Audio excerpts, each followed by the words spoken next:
Thank you for taking time out of your week to join us for prayer.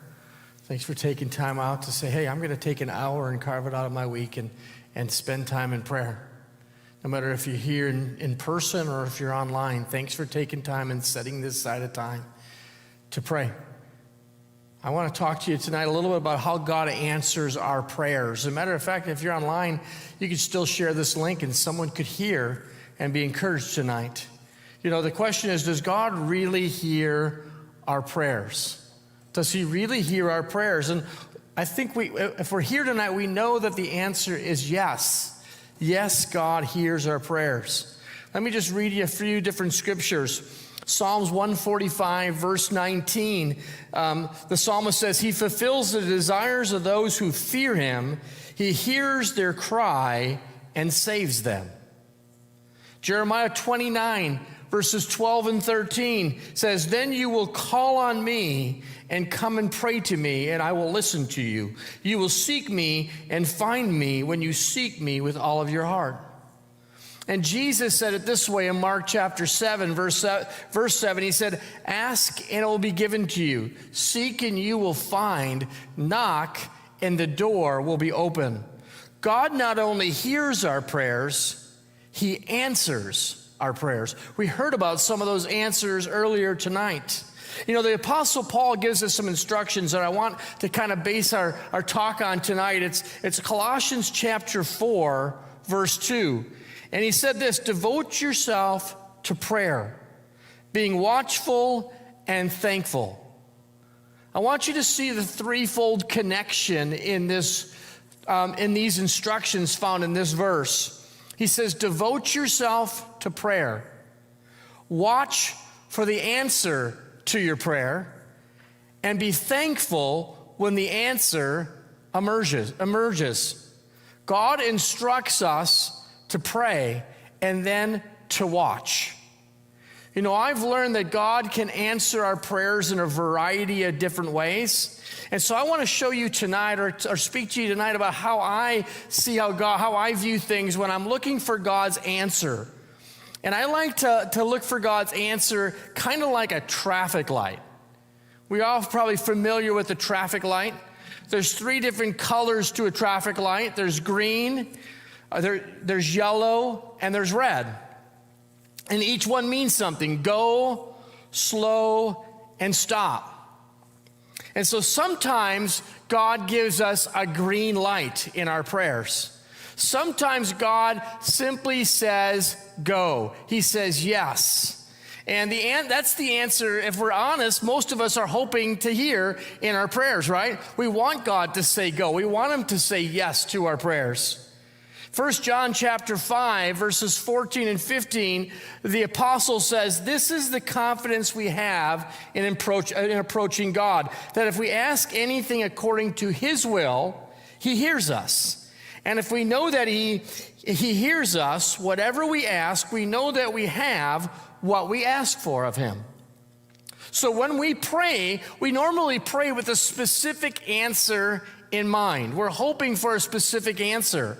I mean, I can think back to when my wife and I first joined Hope Church. It was actually just over a year ago. And we had a prayer. Our prayer was, God, we need to sell a house in Salem so that we can relocate to this community, and we need to get a home down here. And so that was our prayer. We prayed that it would be quickly and they'd be close together because we didn't want to be without a home. We didn't want to have that circumstance, but there was a problem. If you remember a year ago, it was at the very beginning of the pandemic, the COVID pandemic. And so very few people were showing homes, very few people were buying homes, and very people were selling homes because no one kind of knew what was going on. They weren't giving loans because they were working from home. They were trying to figure all this out, how to live in a pandemic. But we prayed, and you know what? God said yes. He gave us the green light, if you would. And he answered our prayer. And he allowed us to sell a home and buy a home in a matter of 60 days from the time we listed it to the time we moved in. God said yes. That's the answer we like to hear, right? But you know, sometimes God's answer for us is not go. You know, we can go back into that 1 John chapter 5 and remember what he said. He says, if we ask anything according to his will. There's a key in that. It has to be in his will. This tells us that sometimes God's answer is not always go, but rather sometimes it might be slow or it might be stop. And so sometimes God gives us a yellow light, and that says slow. Proceed with caution. Now, I know some of us who drive, we think a yellow light means speed up and get through it, but that's not really what it means. It means slow down, proceed with caution. And so he says his slow may be telling us to slow down and wait for his perfect timing. Habakkuk chapter 2, verse 3 says, for still the vision awaits its appointed time. It hastens to the end. It will not lie. If it seems slow, wait for it. It will surely come. It will not delay. God doesn't want us to settle for good. He wants to give us his best. And the goal of the enemy is always to get us to settle for the good over God's best. But sometimes God's best means we need to wait. You know, my wife and I, some of you know our story, we prayed for 10 years for God to give us a child. And it wasn't until we were married for 13 years that God gave us our son through the gift of adoption, which is a beautiful thing. I'll tell you this, he was worth the wait. He was worth the wait. When the yes comes through waiting, it's often more than we could ever ask or imagine for. But we just have to wait. God is working in our waiting. He's not wasting our waiting. He's working in it. He's doing his will in it, and he desires to give us our best. We just simply need to trust him in the waiting. But that's difficult sometimes, isn't it? Isn't it difficult to trust him in the waiting? But we need to. Other times, his slow may be telling us we need to grow first. We need to grow before he'll answer that prayer the way his will is. And, you know, 2 Corinthians chapter 12, we read an interesting story about the Apostle Paul.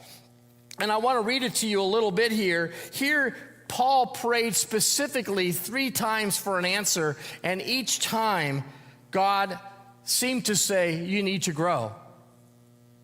And so let's read it together. It's in 2 Corinthians chapter 12. I'm going to start at verse 7, a little bit into it. He said, so keep in mind, to keep me from becoming proud, I was given a thorn in my flesh, a messenger from Satan to torment me and keep me from becoming proud. 3 times I begged the Lord to take it away. Each time he said, my grace is all you need. My power works best in your weakness.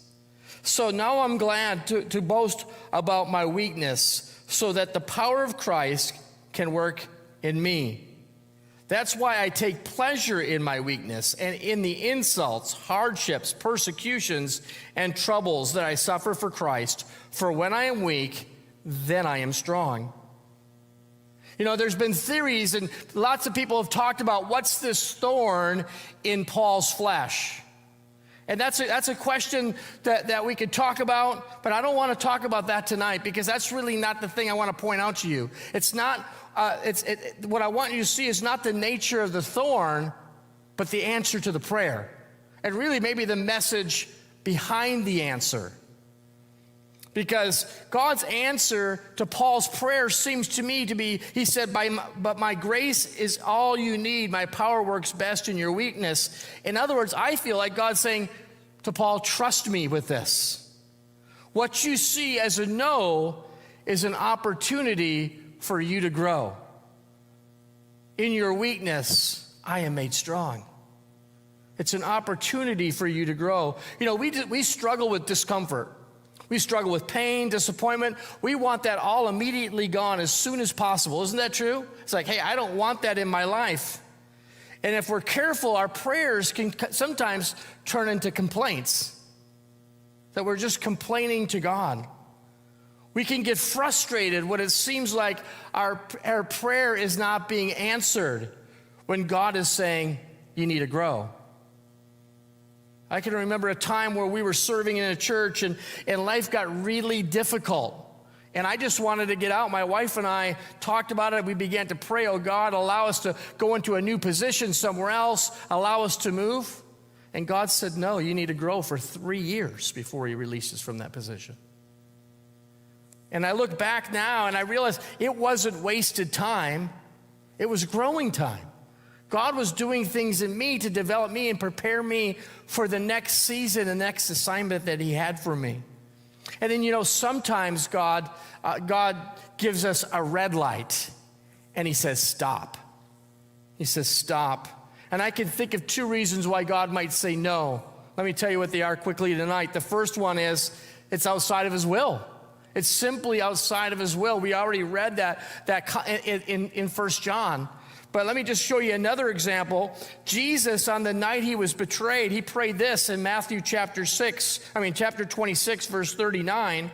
My Father, if it is possible, let the cup of suffering be taken from me. Yet I want your will to be done, not mine. We see that again there. Matter of fact, Jesus knew what the answer to what that prayer was, yet he prayed it 3 times. He prayed that prayer 3 times in Matthew 26. He wanted relief from the burden of carrying our sin to the cross. But once Jesus accepted the Father's answer, he obeyed him and he went to the cross. And boy, am I grateful for that. He carried my sin to the cross. He took it for me.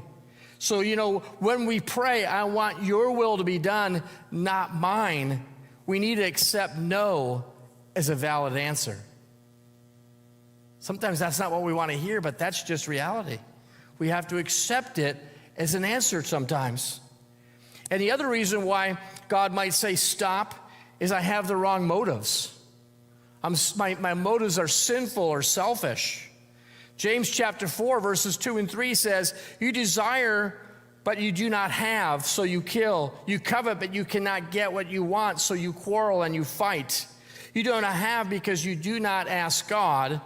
And when you ask, you do not receive because you ask with wrong motives, that you may spend what you get on your pleasure.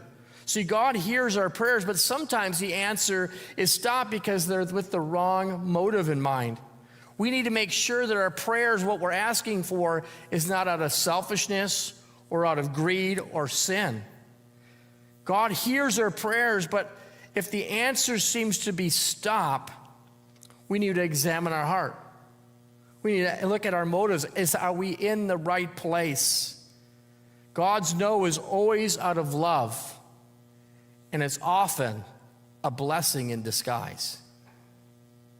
Think of it like this. If you have children or you've been around children, you've had to care for children, we know that we tell our kids no sometimes because it's not good for them, for what they're asking for.